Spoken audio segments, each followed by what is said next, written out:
Mwaramutseho amakuru murakomeye n'amahoro mwaragiye hanyuma iyi ni imfizi y'urukomane yego kabisa. Aha ni hehe muri Kajoka? Hanyuma iyo nyana mbona imbere yawe irasite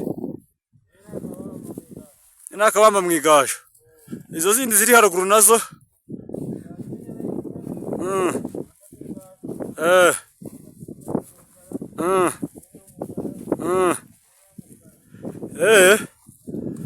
ni sawa kabisa. Ndabona hano iwanyu mufite ubwatsi.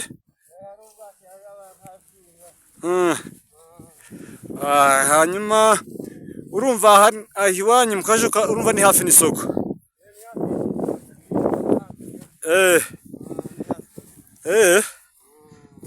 Ni sawa kabisa. Ni sawa. Murumva ko aha turi n'ubundi ari mu Kajoka. Izi ni inka mubona zijyamye aha ngaha ku murambi.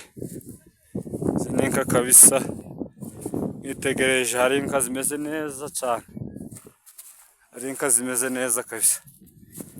Izi nka ni sawa, akazuba kase, inka ziraryamye zirishimye. Hakurya aho ngaho murangiza abantu benshi ni ku isoko, aho hari isoko kabisa. Sawa. Ni abantu bavuye mu marezo.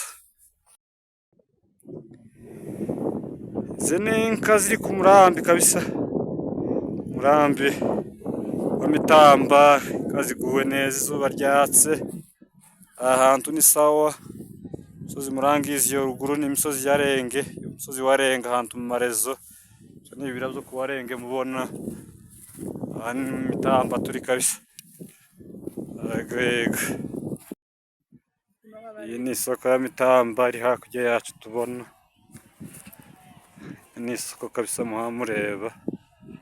Aho utuntu twera bavuye epfo niho baza bicara. Muhamuna nabo baturuka munsi y'udutunda, ni abantu bavuye muhira, bavuye za Muramza, za Umugeti he. Aho niho abantu baza bacomoka baje ku isoko. Iyi ni isoko kabisa.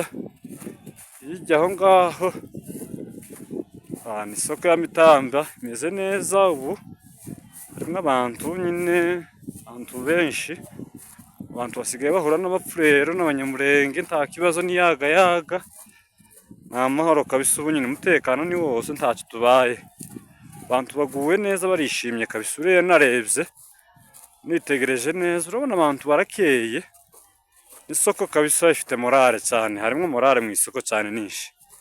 Nategereye urumva harimo akajagari cyane, harimo igipfurero, harimo ikinyamurenge. Kuvuga ngo iyi ni isoko irimo abantu bose, iyi niyo soko isigaye muri Bijombo gusa yonyine. Niyo mpamvu irimo abantu benshi cyane gutya. Ni sawa kabisa.